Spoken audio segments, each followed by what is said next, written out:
Hi ಎಲ್ರಿಗೂ ನಮಸ್ಕಾರ ಮತ್ತೆ ಸ್ವಾಗತ ಸನ್ವಿ ಚಾನಲ್ಗೆ. ನಾನು ಶ್ರೀದೇವಿ ನಾಯಕ್. ನಾನಿವತ್ತು ಸಿಗಡಿ ಮೀನಿನ ಫ್ರೈ ಹೇಗೆ ಮಾಡೋದು ತೋರಿಸ್ಕೊಡ್ತಾ ಇದ್ದೀನಿ. ಕೆಲವು ಕಡೆ ಜಿಂಗೆ ಅಂತ ಕೂಡ ಕರೀತಾರೆ.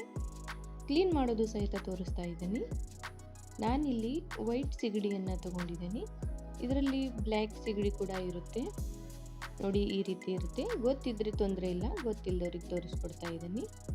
ಮೊದಲಿಗೆ ನಾವು ತಲೆಯ ಮೇಲಿನ ಸಿಪ್ಪೆಯನ್ನು ತೆಗೆದುಬಿಡೋಣ ನೋಡಿ, ಈ ರೀತಿ. ನಂತರ ಅದನ್ನು ಸ್ವಲ್ಪ ತೊಳೆದು ಅದರ ಬೆನ್ನಿನ ಭಾಗದಲ್ಲಿ, ಮೇಲಿನ ಭಾಗದಲ್ಲಿ ಈ ರೀತಿ ದಾರದ ಟೈಪು ಒಂದು ಎಳೆ ಇರುತ್ತೆ, ವೇಸ್ಟ್. ಇದನ್ನು ನಾವು ಮಸ್ಟ್ ಆ್ಯಂಡ್ ಶುಡ್ ತೆಗಿಲೇಬೇಕಾಗತ್ತೆ, ಇಲ್ಲಾಂದರೆ ಹೊಟ್ಟೆ ಜಾಡಿಸೋ ಚಾನ್ಸಸ್ ಇರುತ್ತೆ. ನಂತರ ಪೂರಾ ಅದರ ಮೇಲೆ ಒಂದು ಸಿಪ್ಪೆ ಥರ ಇರುತ್ತೆ, ಸ್ಕಿನ್. ಅದನ್ನು ನಾವು ಈಸಿಯಾಗಿ ತೆಗೆದುಬಿಡ್ಬೋದು ನೋಡಿ, ಈ ರೀತಿ. ನಾವು ಈ ರೀತಿ ಕೈಯಿಂದನೇ ತೆಗಿಬೋದು, ತೊಂದರೆ ಇಲ್ಲ. ಸುತ್ತಲೂ ಅದರ ಕಾಲಾಗಲಿ ಅದನ್ನ ಎಲ್ಲ ತೆಗೆದು ನೋಡಿ, ಈ ರೀತಿ ಇರುತ್ತೆ ಕ್ಲೀನ್ ಮಾಡಿದ ನಂತರ. ಇದೇ ರೀತಿ ನಾನು ಎಲ್ಲವನ್ನು ಕ್ಲೀನ್ ಮಾಡಿ ತಗೊಳ್ತಾ ಇದ್ದೀನಿ. ಚೆನ್ನಾಗಿರುತ್ತೆ ಫ್ರೆಂಡ್ಸ್, ಟೇಸ್ಟಿಯಾಗಿರುತ್ತೆ ನೋಡಿ. ನಾನು ಎಲ್ಲವನ್ನು ಕ್ಲೀನ್ ಮಾಡಿದ್ದೀನಿ. ನಾನು ಅರ್ಧ ಸಾರಿಗೆ ತೊಗೊಂಡಿದ್ದೀನಿ, ಅರ್ಧ ಅಷ್ಟೇ ಫ್ರೈಗೆ ತೊಗೊಳ್ತಾ ಇದ್ದೀನಿ. ನಂತರ ಒಂದು ಚಾಕುವಿನಿಂದ ಮಧ್ಯಭಾಗದಲ್ಲಿ ಸ್ವಲ್ಪ ಸೀಳಿ ತಗೊಳ್ಳೋಣ. ಯಾಕೆ ಅಂದರೆ ನಾವು ಹಚ್ಚಿರೋ ಮಸಾಲೆ ಚೆನ್ನಾಗಿ ಒಳಗೆ ಹತ್ತಿದ್ರೆ ಟೇಸ್ಟ್ ಚೆನ್ನಾಗಿರುತ್ತೆ ಅನ್ನೋ ಉದ್ದೇಶಕ್ಕಷ್ಟೇ. ನೋಡಿ, ನಿಧಾನಕ್ಕೆ ಸೀಳಿ ತಗೊಳ್ಳಿ ಎಲ್ಲವನ್ನು.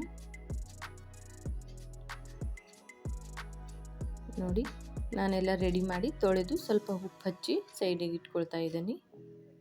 ನಂತರ ಒಂದು ಕಡಾಯಿಗೆ 1 ಟೇಬಲ್ ಸ್ಪೂನ್ ಅರಿಶಿನ ಪೌಡರ್, 2 ಟೇಬಲ್ ಸ್ಪೂನ್ ಅಚ್ಕಾರದ ಪುಡಿ ಮತ್ತು 1 ಟೇಬಲ್ ಸ್ಪೂನ್ ಉಪ್ಪು, ಹಾಗೆ 1 ಟೇಬಲ್ ಸ್ಪೂನಷ್ಟು ಗರಂ ಮಸಾಲ, ನಾನು ಮನೆಯಲ್ಲೇ ಮಾಡಿರೋ ಮಸಾಲೆಯನ್ನು ಹಾಕಿಕೊಳ್ತಾ ಇದ್ದೀನಿ.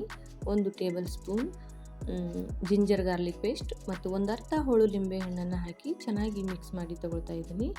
ನಂತರ ಸಿಗಡಿಗೆ ಚೆನ್ನಾಗಿ ನಾವು ಈ ರೀತಿ ಒಂದೊಂದೇ ಕೈಯಲ್ಲಿ ತಗೊಂಡು ಮಸಾಲೆ ಹಚ್ಕೊಳ್ಳೋಣ. ನೀಟಾಗಿ ಹಚ್ಕೊಳ್ಳಿ, ಅಂದರೆ ಟೇಸ್ಟ್ ಚೆನ್ನಾಗಿರುತ್ತೆ. ಸ್ವಲ್ಪ ಪ್ಲೇಟ್ ಮುಚ್ಚಿ ನಾವು 1-2 ನಿಮಿಷ ಇಟ್ಬಿಡೋಣ. ನಂತರ ಕಡಾಯಿಗೆ 2 ಟೇಬಲ್ ಸ್ಪೂನಷ್ಟು ಎಣ್ಣೆ ಹಾಕಿ ಕಾಯಲು ಇಡೋಣ. ನಾನಿಲ್ಲಿ ಶಾಲೋ ಫ್ರೈ ಮಾಡ್ಕೊಳ್ತಾ ಇದ್ದೀನಿ, ನಿಮಗೆ ಬೇಕಿದ್ರೆ ಡೀಪ್ ಫ್ರೈ ಮಾಡ್ಬೋದು, ಚೆನ್ನಾಗಿರುತ್ತೆ. ಇವಾಗ ಸಿಗಡಿಯನ್ನು ಬಾರೀಕ್ ರವೆ ಅಥವಾ ಚಿರೋಟೆ ರವೆಯಲ್ಲಿ ಚೆನ್ನಾಗಿ ಅದ್ದಿ ಎಣ್ಣೆಯಲ್ಲಿ ಫ್ರೈ ಮಾಡಿ ತಗೊಳ್ಳೋಣ.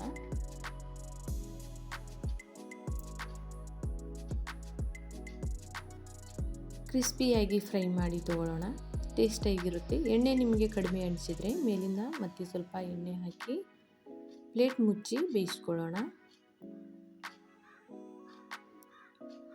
ನೋಡಿ, ಇವಾಗ ಒಂದು ಸೈಡ್ ಆಗಿದೆ, ತಿರುಗಿಸಿ 2 ಬದಿಯಲ್ಲಿ ಇದೇ ರೀತಿ ನಾವು ಫ್ರೈ ಮಾಡಿ ತಗೊಳ್ಳೋಣ. ಮಕ್ಕಳು ಕೂಡ ತುಂಬ ಇಷ್ಟಪಟ್ಟು ತಿಂತಾರೆ ಫ್ರೆಂಡ್ಸ್, ಚೆನ್ನಾಗಿರುತ್ತೆ.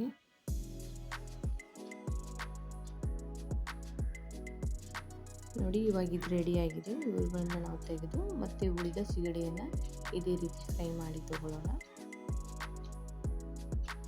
ನಮಗೂ ಸಿಗಡಿ ಅಂದರೆ ಏನು, ಸಿಗಡಿ ಟೇಸ್ಟ್ ಏನೋ ಯಾವುದು ಗೊತ್ತಿರಲಿಲ್ಲ ಫ್ರೆಂಡ್ಸ್. ನಾವು ಗೋವಾದಲ್ಲಿ ಬಂದ ಮೇಲೇ ಈ ಥರ ಎಲ್ಲ ಅಡುಗೆ ಕಲ್ತ್ಕೊಂಡಿರೋದು. ಹಾಗೆ ನಿಮ್ಮ ಜೊತೆನೂ ಶೇರ್ ಮಾಡ್ಕೋಬೇಕು ಅನ್ನಿಸ್ತು, ಹಾಗಾಗಿ ನಾನು ಶೇರ್ ಮಾಡ್ಕೊಳ್ತಾ ಇದ್ದೀನಿ. ಇಷ್ಟ ಆದರೆ ಲೈಕ್ ಮಾಡಿ.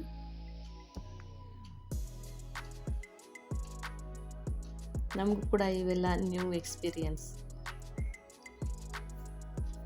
ರೆಡಿಯಾಗಿದೆ ಫ್ರೆಂಡ್ಸ್ ಸಿಗಡಿ ಮೀನಿನ ಫ್ರೈ.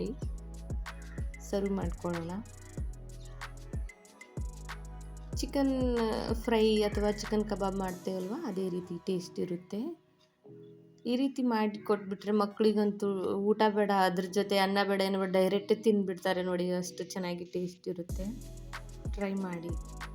ಬಿಸಿ ಬಿಸಿಯಾದ ಮಸಾಲೆ ಸಿಗಡಿ ಫ್ರೈ, ಅಥವಾ ನೀವು ಜಿಂಗೆ ಅನ್ನೋದಾದರೆ ಜಿಂಗೆ ಫ್ರೈ ರೆಡಿಯಾಗಿದೆ ಫ್ರೆಂಡ್ಸ್. ಯಾರೆಲ್ಲ ನನ್ನ ಚಾನಲ್ನ ನೋಡ್ತಾ ಇದ್ದೀರಾ, ದಯವಿಟ್ಟು ಎಲ್ಲರೂ ಸಬ್ಸ್ಕ್ರೈಬ್ ಮಾಡಿಕೊಳ್ಳಿ.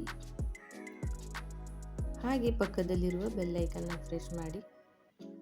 ಮತ್ತೆ ಸಿಗೋಣ ಬೇರೆ ರೆಸಿಪಿಯೊಂದಿಗೆ. ಅಲ್ಲಿವರೆಗೂ ಎಲ್ಲರಿಗೂ ಬಾಯ್. Thank you.